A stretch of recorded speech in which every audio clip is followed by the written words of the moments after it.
but it's consistency. Because if I start to just do it for her, Yeah, absolutely. then she's not gonna do it. Or if you start getting in a dynamic where all you're doing is nagging at her, she won't do it for other reasons. Yeah. And this takes me back to class sizes again, Jen, because at the end of the day, these types of behaviors, you know what I noticed over and over again when we talk about these behaviors in terms of this is what it means to teach a young brain to collaboratively learn together. Because you've said multiple times already, this is teaching me, right? I'm trying to think of how best to work and educate her on different kinds of like human traits and interactions and responsibilities and, you know, managing human emotions and building relationships and all of that stuff, but in the and nurturing her imagination. And by doing that for her and focusing on that education for her, I am learning about my own default patterns, things that I find very difficult, and learning alongside her. This takes time. And in the alternative education system I worked in, another thing that made it alternative is team teaching. So there were two of us. And if I needed to pay attention, if a student needed something, they needed a moment, they needed that 5 minutes on the couch, but then someone had to be there to consistently remind them so that the behavior happens. Like I could say, hey, to my co-teacher, I need to go and invest the time in this educational moment here. Mm-hmm. But so often now, and this is not a plus, this is not a minus, you know, class sizes in the formal education system are diminishing this ability to spend time on personalized learning and these kinds of behavior, not modifications, but just these educational moments. And something else that you've mentioned, you know, when you were younger, you were able to get an enriched experience with your parents in the arts. Mm-hmm. What you're talking about now doing with Dorian is also providing her with this enriched experience at home where I have time to talk to you. I am playing with you. I'm cooking with you. And all that time is educational. You're reinforcing things she's learning in the formal school environment, whatever they may be. Maybe they're particularly imagination and arts based in your house. But if I was an engineer or a scientist, maybe that child comes home and I'm spending time with them going through, you know, elements of a lab or something. Mm-hmm. This is something that also I think, and again, it's not good, it's not bad. I'm not judging people. I think we don't have, with two parents working, really, really difficult environments where students are growing up now. Mm-hmm. And there's no time. People aren't spending time with them. They're not teaching them at home. They're not teaching them some of these human traits. And even further, they're kind of seeing, there are a lot of environments where children are going home and they see stress, they see overconsumption of technological devices. They're, you know, fast food convenience kids. And, you know, what are you seeing? I know you've moved to a rural location in Quebec now, and there's some shared values, I think, around some of these topics in the community you live in now. Was this one of the drivers about getting out of the city of Toronto, kind of seeing these changes? Or was this, I know also you're building your own home and you're making it economically sustainable. Are you thinking about this education that you're providing Dorian in the house and the fact that you need time to do that, which means you can't spend all your time working? You know, you can't live the rat race of an urban lifestyle? Yeah, you know, the thing for me is that I came to this by way of a shove. I don't know that I would be here without the pandemic. And so as a performing artist, when 2019, 2020 hit, I lost my career, right? So, and so did my husband. So we had to find another way to exist in the world. And part of that was moving to another rural location, which turned out to not be the one that we wanted to be in long term. And then that brought us here. So really it was a process of getting out of Toronto, happened by way of necessity.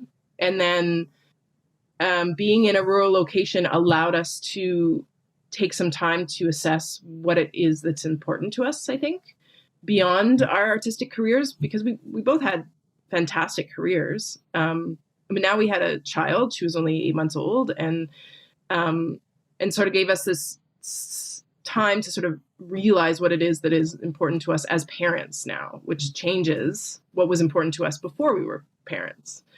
And then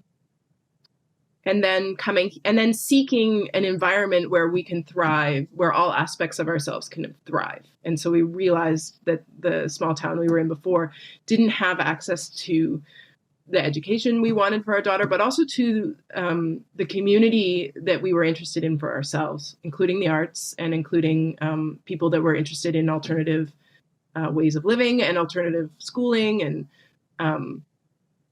so, yeah, did I answer your question? Yeah.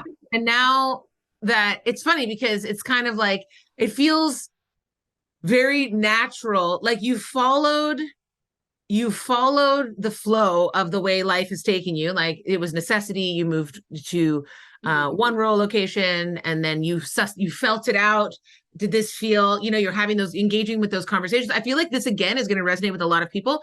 A lot of people are having this same kind of crisis of urban living moment in life where they're like, COVID and the pandemic, it was a wake-up call. Like a lot of people were on autopilot and then all of a sudden, like they looked at their lives and they were like, well, what am I doing? And what am I actually spending my time on? And do I like my partner? And am I actually connected to my children? And what is my relationship to nature and the outdoors? And what do I want it to be? And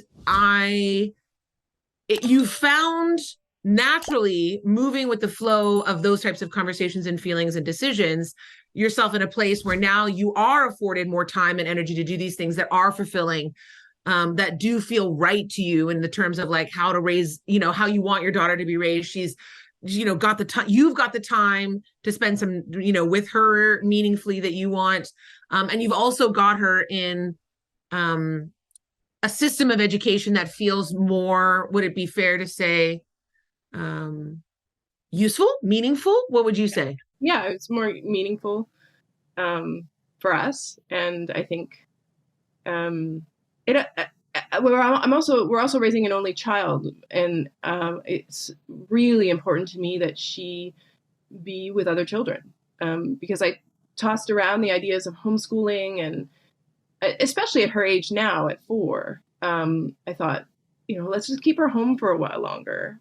At first, that was and probably what we would have done if we stayed in the other location. But having an only child really made me feel like it was a little bit more important to make sure that she's with other small people. So yes, finding the school here was key to deciding to be where we are. And describe that school a little bit for people. What is it that the qualities of it that you feel resonate with what you're looking for in education, especially for a young mind at 4? Yeah, it is a Waldorf-based education. And I would say it's located on a farm in 80 acres. It's an old barn. The actual building is an old barn that's converted into a schoolroom with a kitchen and a playroom. And it's very much so in the Steiner philosophy. Children ideally would be at home until they're 6 or 7. But he realized that wasn't going to be possible. So he designed the preschool pedagogy to be based around a home environment. And so the ideal scenario for a Waldorf preschool is that they're in a home environment. So it very much, you walk in and there's like a little dining room. Everything's low and accessible for the children. And there's a little dining room and a little kitchen. And then in the back is a playroom. And as much natural light as possible is also a big part of the education. And then upstairs is a big bedroom with little places for the children to have their rest.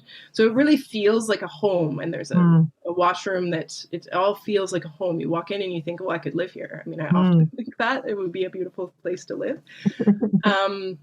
So I love that about it. There's 12 children and 2 teachers, which I also really think is key. So there is those opportunities for a lot of one-on-one time within the day. The children age and range from age 3. Age 3 go like they were 3 when they got to school, to they'll be, some of them will be 5 by the end of the year. So it's a nice age range, and a nice balance of masculine and feminine energy as well in the space.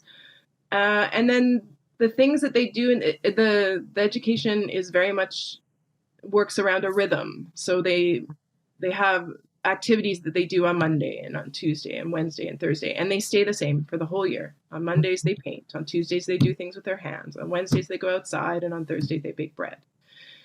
And so the children have a sense of rhythm. They have a sense of, okay, this is what's going to happen in the day. And so they can relax into the experience of being with other children, of being with these caregivers, of being in this environment without their parents, because they know what's coming next. There's a lot of, so once a month, there's a parents meeting where we all get together, just the parents, whatever parents can go. And we talk about how things are going with our children and how things are going at school. And so there's a lot of support around the fact that we are raising these children at the same time, and they're going to school together. And so I feel like we have an opportunity to know the other children and to know the other parents. There's festivals that are celebrated, maybe 6 a year. And so we go to the school and we share a meal with all the families, and we just had the Lantern Festival, and then we go for a lantern walk in the nighttime. And that sense of community. Exactly. Yeah. So there's a sense of community, and there's a sense of supporting each other. And what's funny is, like, you're talking about, when you talk about being seen. Yeah. How, it's this again, you're reminding me very much of another element of what made my alternative school alternative, which were these community meetings, regular community meetings. And it was parents and the teachers, and we talk about the importance of the learner being seen, but we don't often talk about the importance of the parents feeling seen and supported. And often in education, as an educator, I can say it, like, often the parents are demonized, and they're like the ones who make our lives harder. And you have parent teacher interviews, and it's like these processes that you're just kind of waiting to get on the other side of. And these are very different ways of looking at schooling, where parents are essential elements of the community. And sometimes I just feel like it's so token or performative, these ideas of a PTA, or you have a bake sale and parents are there, but there's still very much the other. There's like us and them. Yeah. And so you're feeling that sense, and hopefully that's maintained. Like, is there what is the next level? Do they have a primary school that's in this philosophy that she can go to after the preschool experience? So then she'll go to the primary school, but not till she's 7. So she'll get quite a long time at this school, and then she'll go to the primary school, which will go right up to grade 8 or 9, depending on how the school progresses. And it very much has a similar philosophy. It's definitely a little bit more institutionalized by the nature of necessity, I think. But the classes are 15 with two teachers. 15. They teachers, see? 15, two teachers. And the building is, it's just gorgeous to walk into. And one of the other things that Steiner really emphasized was all natural materials. There is no plastic. There is no technology. There is all of these things are just not anywhere within these 2 schools. All the teachers put their phones away at the beginning of the day. And so it's just not a part of the experience at school. And this I really, really like. Yeah, that's a whole other, I feel like we could have a whole other podcast just on the technological. Yeah. So I might not pull on that one. Totally fair. But it's really important that we talk about, explore, understand different models of ways of looking at education. And what I love about the insights and experiences you're sharing today is that I think they're going to resonate with a lot of people who are considering how they want their lives to look moving forward after having this amazing, horribly disruptive, but amazingly acute experience of like really looking at our lives in North America in particular, and like what it is that we've been valuing. Have we just been walking around like consumerist zombies? And do I really want this? Do I really want to revert back to the way I used to be before? And what do I really want for myself? And I didn't even know I could ask for something else. Yeah. I didn't even know it was possible to live on a lower amount of money, build as you are a straw baled house, own land, feed ourselves, also, work in my industry and feel fulfilled in a variety of ways. Mm-hmm. I didn't know that there were these other models. And so presenting them and talking about them, I think, is really important. The other thing that I'm curious about, if you've thought about it, I mean, I know she's already still, she's got years left still in the preschool system, but one of the challenges of working in the alternative model was eventually transitioning students to the secondary level. Yeah. So it can be very like, how are you square? And this is true in terms of living alternative lifestyles. Like both Jen and I don't necessarily fit in the proverbial box. No. Yeah. Many boxes that people like to try to put us in. And the idea of providing all of these wonderful things for a child in their educational experience, enjoying as a parent the benefits of the educational experience, alternative as it is for yourself, there are certain realities of the capitalist system we operate in. Mm-hmm. And when we would try to transition students, so the alternative school I worked in was a primary junior. So they transitioned from 6 to, they left at 6. 6 was the last grade. And then 7, they started junior high at another school. Yeah. And there were junior high, senior school, alternative schools. Mm-hmm. But as you say, they become increasingly more institutional. Yeah. And for example, they maybe had never taken a test when they left us. Right. Yeah. Mm-hmm. And we needed to prepare them for the fact that their worth, which had never been discussed or measured in that way, was potentially going to be discussed and measured in that way. Yeah. There was going to be a quantitative score by which someone was going to deem them either of value or, not of value. Yeah. And it was like psychologically we had to prepare them for that. And then also we had to, academically we had to show them what tests look like. We had to. Are you concerned with integrating Dorian, or are you so focused on the values with which you want to focus on her education now that you're not so super concerned with how eventually she'll integrate? I mean, I think there's a bit of both, like a little bit of like thinking ahead and thinking, okay, yeah, what are we going to do about high school and Cégep here? And what is Dorian's. So I guess one of the things that I find really interesting about this mode of teaching or structure of teaching is that one of the priorities is they say to get out of the way of the child so that they can discover their purpose. And that by giving them, there's a ton of structure in the system, in the style of teaching. By giving them these tools, hopefully then they're prepared for this capitalist environment that we're in. And that by giving them more time in this, going back to what we were talking about earlier, in this creative, free play way of being, when we introduce this more capitalist structure, they're able to accept it and participate in it, but potentially eventually reject it or not.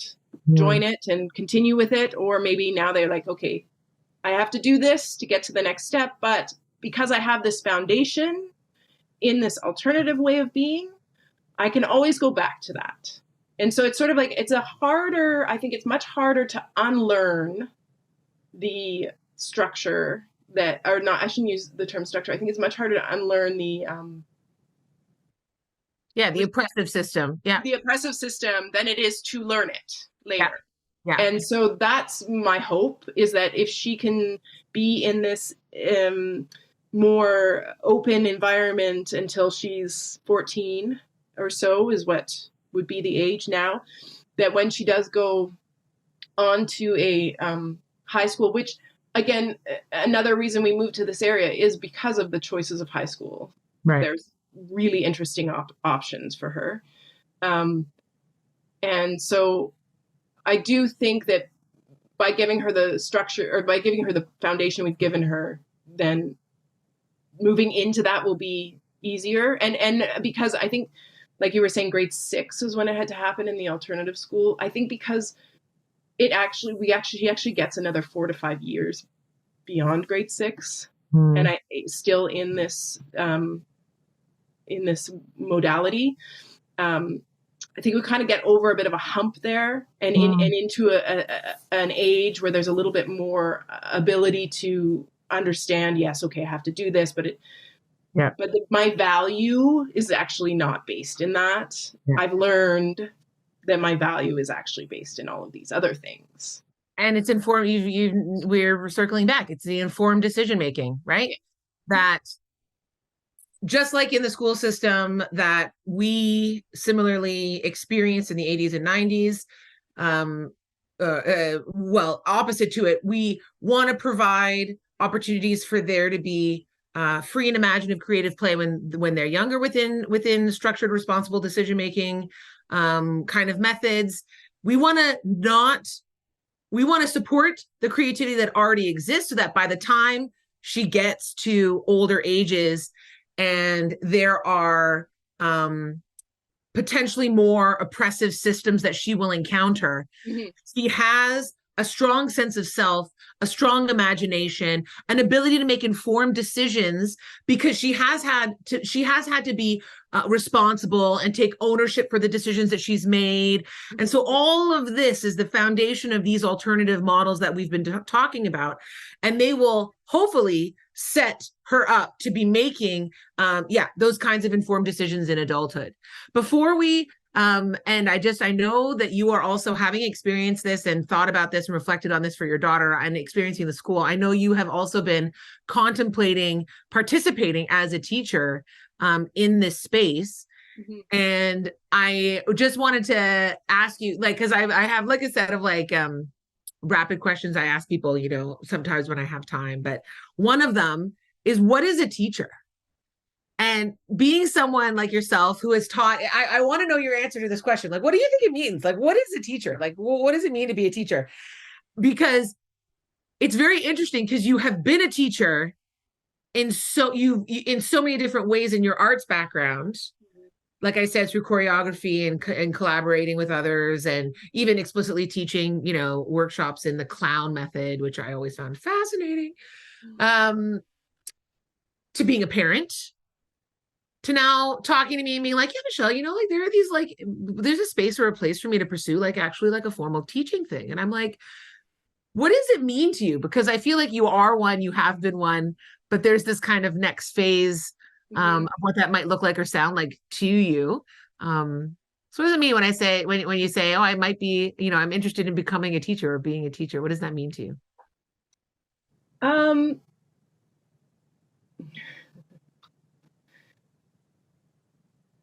I think that most importantly, it's being able to be an adult example for children that is honest and that is flexible and has something to teach, but also has a willingness to learn as well. And has a willingness to see the job as much bigger than going to the school and teaching and coming home at the end of the day. I think that the responsibility of the teacher is much bigger than that. And ultimately being able to see and hold space for children as they navigate the demands that we put on them. You know what? When I hear you say all of these traits, isn't it interesting how they are similar traits that we see advocated in just personal wellness and well-being. Sure. If we could do that for ourselves, if we could be authentic, honest, right? If we could be authentic, if we could hold space, if we could accept and embrace a level of responsibility in terms of our actions and impact in this world, and, you know, support those who are around us, whether those are small children, whether those are adolescents, whether those are our partners or our friends or our family members. This is the goal. And this is what I think why I love education so much, because we are all teachers and we are all learners. And if we could embrace this mentality, I think you just so beautifully articulated a mindset and a way of being as a human being that not only makes good teachers, Jen, but makes good people. Sure. Yes. You know, and these traits, if we could embody them, and I know that you have them, and that if these are traits that you're able to contribute to a formal system, Steiner or alternative or otherwise, those that encounter you as an educator are only going to be the better for it. So I look forward to seeing how your reflections and, you know, experience in education continue to evolve. And I appreciate you sharing so many valuable insights with our listeners today. Thank you. Thanks for having me. The Education Revolution podcast is produced in-house by community members. And I'm your host, Dr. Michelle Sangera. Thank you for listening to this week's episode. And don't forget to subscribe to my YouTube channel and head over to my website to opt in for my newsletter for more ways to connect with some of these big ideas.